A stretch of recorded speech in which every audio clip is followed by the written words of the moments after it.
కార్మిక వ్యతిరేక మోడీ, కార్మిక వ్యతిరేక మోడీ, కేంద్ర కార్మిక సంఘాల ఐక్యత.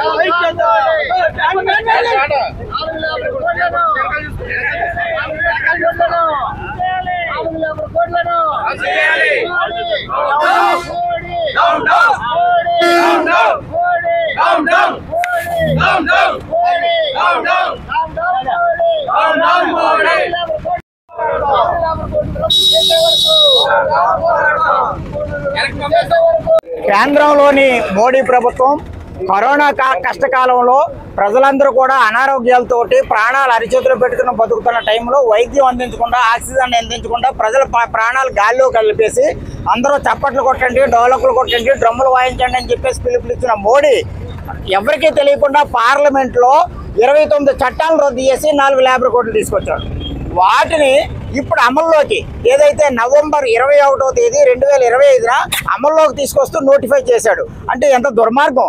నవంబర్ 26న రాజ్యాంగం ఏర్పడిన రోజు పెద్ద ఎత్తున ప్రజాస్వామిక హక్కుల కోసం, రైతుల హక్కుల కోసం, కార్మికుల హక్కుల కోసం, ప్రజల హక్కుల కోసం మోడీ ప్రభుత్వానికి వ్యతిరేకంగా పోరాడాలని చెప్పేసి పిలుపునిస్తే దానికంటే ముందుగానే ఈ నోటిఫై చేయడం అని అంటే చాలా దుర్మార్గమైన చర్య. ఇది వెన్నుపోటు చర్య, ప్రజలకు ద్రోహం చర్య, కార్మిక వర్గానికి ద్రోహం చేసే చర్య. దీన్ని మేము తీవ్రంగా ఖండిస్తా ఉన్నాం. ఏదైతే మోడీ ఈ చట్టాలు కార్మికులకు ఉపయోగపడతాయని చెప్పేసి మాట్లాడుతున్నాడో ఇది పచ్చి అబద్ధం. దెయ్యాలు వేదాలు వల్లించినట్లుగా కార్పొరేట్ శక్తులకు అమ్ముడుపోయి కార్పొరేట్ల ప్రయోజనాల కోసం 12 గంటలు పనిచేయాలని, అదేవిధంగా కార్మికుల సమ్మె చేసే హక్కుని రద్దు చేస్తూ, యూనియన్ పెట్టుకునే హక్కుని రద్దు చేస్తూ, వేతన అడిగే హక్కుని రద్దు చేస్తూ, 10 గంటలు పెంచడం ద్వారా షిఫ్ట్లు తగ్గించి ఉపాధిని కోల్పోయే విధంగా, నిరుద్యోగం పెంచే విధంగా చర్యలు తీసుకుంటూ మోడీ ముందుకు పోతా ఉన్నాడు. ఇవన్నీ కూడా కార్పొరేట్ కంపెనీలకి, పెట్టుబడిదారులకి, సామ్రాజ్యవాదులకి ఊడిగుం చేసే విధానాలే తప్ప కార్మిక వర్గానికి ఏమాత్రం కూడా మేలు కాదు. మేము కార్మికులుగా మాకు ఎందులో లాభమో ఎందులో నష్టమో మాకు తెలియదా? నువ్వు ఈ కోడ్ల ద్వారా మాకు లాభం అంటే మేము నమ్మేస్తామా? తక్షణం ఈ కోడ్లు రద్దు చేయాలి. అదేవిధంగా ప్రైవేటీకరణ ఆపాలి, విశాఖ ఉక్కు ప్రైవేటీకరణ ఆపాలి, ప్రతి కార్మికుడికి నెలకి 26,000 రూపాయల జీతం ఇవ్వాలి, anganwadi, ASHA, mid day meal వంటి స్కీమ్ వర్కర్లందరినీ ప్రభుత్వ ఉద్యోగులుగా గుర్తించాలి, పిఓసి బోర్డుని పునరుద్ధరించాలి, పథకాలు అమలు చేయాలి, వాటిలో పిఎఫ్, ఈఎస్ఐ, పెన్షన్ వంటి సౌకర్యం కల్పించాలి. అంతేకాకుండా ఆటో రంగం, మోటార్ రంగం, హమాలీ రంగాలకు సమగ్ర చట్టం చేసి వాటికి బోర్డు ఏర్పాటు చేసి ఆ కార్మికుల సంక్షేమం చూడాలని చెప్పేసి తెలియజేస్తున్నాం. ఈ విధానాలు అమలు చేయకపోతే భవిష్యత్ కార్మిక పోరాటాలతో నీకు తగిన బుద్ధి చెప్తాం, నేను గద్దె చింత తీరుతామని చెప్పేసి మోడీని హెచ్చరిస్తా ఉన్నాం. నిన్న నవంబర్ 21, 2025న మోడీ ఇచ్చినటువంటి 4 లేబర్ కోడ్ల అమలు నోటీసులు ఏదైతే ఉందో వెనక్కి తీసుకోవాలని మేము డిమాండ్ చేస్తూ ఉన్నాం. ఎందుకంటే కరోనా టైంలో, ప్రతిపక్షాలు లేని టైంలో కార్మికులకు అన్యాయం చేస్తూ వారు 4 లేబర్ కోడ్లను తీసుకొచ్చారు. 29 కార్మిక చట్టాన్ని రద్దు చేయడం జరిగింది. దీని వలన ASHA, anganwadi, mid day meals లాంటి స్కీమ్ వర్కర్స్ ఏదైతే ఉందో ఆ యొక్క లేబర్ కోడ్లో కార్మికులుగానే గుర్తించలేదు. అలాగే గ్రిగ్ వర్కర్లు ఏదైతే ఉందో వీళ్ళని కూడా కార్మికులుగానే గుర్తించలేదు. అదేవిధంగా ప్రిన్సిపల్ ఎంప్లాయీస్ ఏదైతే ఉందో ఈ కార్మిక చట్టాల నుంచి మినహాయింపు వాళ్ళు బయటకు పోవడం జరిగింది. అదేవిధంగా రేపు నవంబర్ 26న భారత రాజ్యాంగం అమలు దినోత్సవం. భారత రాజ్యాంగాన్ని పరిరక్షించుకోండి అని అన్ని కార్మిక సంఘాలు, రైతు సంఘాలు, ప్రజా సంఘాలు పిలుపునివ్వడం జరిగింది. అంతకు ముందులో ఈరోజు నిన్న 21నే భారత కార్మిక వర్గానికి వ్యతిరేకంగా భారత ప్రజల మనోభావాలని దెబ్బతీస్తూ భారత రాజ్యాంగాన్ని నాశనం చేసే విధంగా మోడీ ప్రవర్తన ఉంది. ఈయన అదానీ లాంటి కార్పొరేట్లకి, అంబానీ లాంటి కార్పొరేట్లకు అనుకూలంగా ఈయన పాలన కొనసాగిస్తూ ఉన్నాడు. అదానీ బినామీ కంపెనీ ఆర్ఎస్ఎస్ బినామీ కంపెనీగా కొనసాగుతున్నాడు. ఈ కంపెనీకి ఎల్ఐసీలో 35,000 కోట్ల రూపాయలు ఏదైతే ఉందో అదానికి దారిని మళ్లించాడు. ప్రజల యొక్క నిర్ణయం లేకోకుండా ప్రజలు దాచుకున్న సొమ్ముని వాళ్ళ ఆదేశాలు లేకోకుండా సొంతంగా ఇటువంటి కంపెనీకి దారదత్తం చేస్తా ఉన్నారు. మోడీ విదేశీ పర్యటన ఏదైతే ఉందో అదానీ కంపెనీ యొక్క వ్యాపార నిమిత్తం చేస్తా ఉన్నాడు. ఈయన భారతదేశ ప్రజల కోసం పాలిస్తా ఉన్నాడా, భారతీయ కార్పొరేట్ల కోసం పాలిస్తా ఉన్నాడా అని అందరూ గమనిస్తా ఉన్నారు. భారత ప్రజాస్వామ్యాన్ని హేళన చేశాడు ఈయన.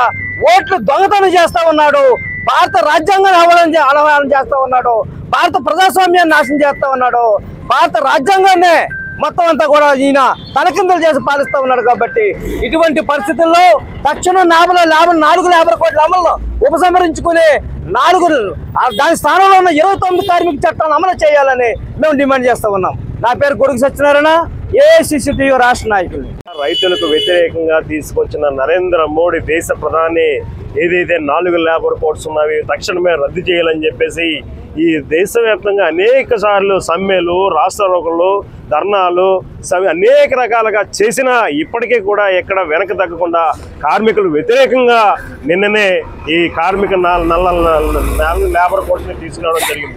అంటే నవంబర్ 26వ తేదీన కార్మిక చట్టాలు అమలు చేయాలి, 4 లేబర్ కోడ్స్ రద్దు చేయాలి, కనీస వేతనాలు, మినిమం వేజెస్ అన్ని అమలు చేయాలని దేశవ్యాప్తంగా కార్మిక సంఘాలు, రైతు సమన్వయాల కమిటీలు పిలుపునిస్తే దానికి ముందుగానే నవంబర్ 21వ తేదీన దీన్ని అమలు చేయడం అంటే కార్మిక రంగాన్ని యావత్తు అణగదొక్కే విధంగా కార్మిక యొక్క శ్రమను కార్పొరేట్లకు, బడా పారిశ్రామికవేత్తలకు, అదానికి అమ్మేందుకు తాకట్టు పెట్టే విధంగా ఈ మోడీ వ్యవహరిస్తా ఉన్నారు.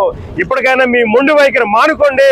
కార్మికులు వ్యతిరేక ఏదైతే ఉన్నాయో 44 ఉన్న చట్టాలను అమలు చేసి కార్మికుల లేబర్ కోడ్స్ని తక్షణమే రద్దు చేయాలని చెప్పేసి కోరుతా ఉన్నాం. కనీస వేతనాలు అమలు చేయాలి, మినిమం వేజ్ చేయాలి, ఉద్యోగ భద్రత కల్పించాలి. వాళ్ళ పని ప్రదేశాల్లో ప్రమాదాలు జరుగుతున్నా కూడా అంటే ఇవి ఏమి కూడా అర్థం కాదు. ఇప్పటికైనా కార్మిక రంగంలో ఉన్న పరిశ్రమల్లో పనిచేస్తున్న అన్ని రంగాల కార్మికులు కూడా గుర్తెలగండి. రేపు నవంబర్ 26వ జరగబోయే దేశవ్యాప్తంగా జరిగే ఆందోళనకు అందరూ కూడా కదులు నొక్కాలని చెప్పేసి కార్మిక సంఘాలుగా పిలుపునిస్తా ఉన్నాం. ఇది భావి తరాల భవిష్యత్తు కోసం జరిగే పోరాటం. కార్మిక చట్టాలు అమలు చేయకపోతే ఈ ఉద్యమాన్ని మరింత తీవ్రతరం చేసే విధంగా మేము చేపడతామని ఈ సందర్భంగా తెలియజేస్తా ఉన్నాను. ప్రసాద్, ఏఐటీసీ జిల్లా ప్రధాన కార్యదర్శి. కేంద్ర కార్మిక సంఘాల ఆధ్వర్యంలో భారతదేశంలో ఇవాళ ఎప్పటి నుంచో ఈ లేబర్ కోడ్ల మీద యుద్ధాలు, అలాగే మరి ధర్నాలు, అలాగే సత్యాగ్రహాలు చేయడం జరిగింది. దీన్ని 1 సంవత్సరం 2 సంవత్సరాల పాటు దీన్ని గమనించాడు మోడీ. ఎలాగైతే ఈవేళ మరి బీహార్లో ఓట్ చోరీ ద్వారా ఎలాగైతే ఎందుకు జరిగిందో దాన్ని ఈవేళ కార్మిక చట్టాన్ని హైజాక్ చేశాడు. అయితే దీన్ని వ్యతిరేకిస్తూ అట్టడుగున కార్మిక వర్గం కూడా ఈవేళ రోడ్డు మీదకి వచ్చి వీళ్ళ మోడీకి వ్యతిరేకిస్తుంది, మోడీ పరిపాలన వ్యతిరేకిస్తుంది, బీజేపీ ఉండకూడదని వ్యతిరేకిస్తుంది. దీన్ని బట్టి ఈవేళ కార్మిక వర్గం మీద ఏదైతే ఉందో ఉక్కుపాతం మోపాడు ఎట్టి పరిస్థితుల్లో కూడా ఈవేళ కార్మిక వర్గం మీద ఏదైతే జీవో పట్టుకొచ్చారో 4 లేబర్ కోట్ల మీద అది వెనక్కి తీసుకోవాలి. లేని పక్షాన దేశవ్యాప్తంగా అంచెలంచెలుగా ఈవేళ ఉద్యమాలు తప్పని చెప్పేసి కోరుకుంటూ ఈవేళ మోడీ ప్రభుత్వాన్ని కానీ వ్యతిరేకిస్తారు. 2029లో తప్పకుండా మోడీని గద్దె దించే ఏర్పాట్లు చేస్తారని చెప్పి ఈ సభగా తెలియపరుచుకున్నాను. సిఐటియు తరఫున, కాకినాడ జిల్లా సిఐటియు తరఫున మాట్లాడుతున్నాను. 2025 నవంబర్ 21వ తారీఖు దేశ కార్మిక చరిత్ర ఒక దుర్దినం. ఎందుకంటే ఎంతో కాలం కష్టపడి సాధించుకున్న కార్మిక చట్టాలన్నీ కూడా తీసేసి 4 లేబర్ కోడ్ల కింద గవర్నమెంట్ నిన్న నోటిఫై చేసింది. అది దీనివల్ల కార్మికులందరికీ కూడా తీవ్రమైన నష్టం జరుగుతుంది. అది దానికి ప్రైమ్ మినిస్టర్ చెప్తుంది ఏంటంటే యజమాన్యాలకి ఈజ్ ఆఫ్ డూయింగ్ బిజినెస్ పేరుతో కోట్లాది మంది కార్మికులు కొట్టగొట్టే పరిస్థితి తీసుకుని వస్తున్నారు. అది దీనివల్ల కార్మికకి అందరికీ కూడా ఉద్యోగ భద్రత అనేది లేకుండా పోతుంది. అది ఈ ఫిక్స్డ్ టర్మ్ ఎంప్లాయ్మెంట్ అనేది తీసుకురావడంలో ప్రస్తుతం చట్టాలు ఉన్నా కూడా ఎంప్లాయ్మెంట్ మీద ఒక భద్రత అనేది లేదు. అలాంటిది ఫిక్స్డ్ టర్మ్ ఎంప్లాయ్మెంట్ తీసుకుని వస్తే అసలు ఉద్యోగం ఉంటుందా లేదా అనే పరిస్థితి ఉంటుంది.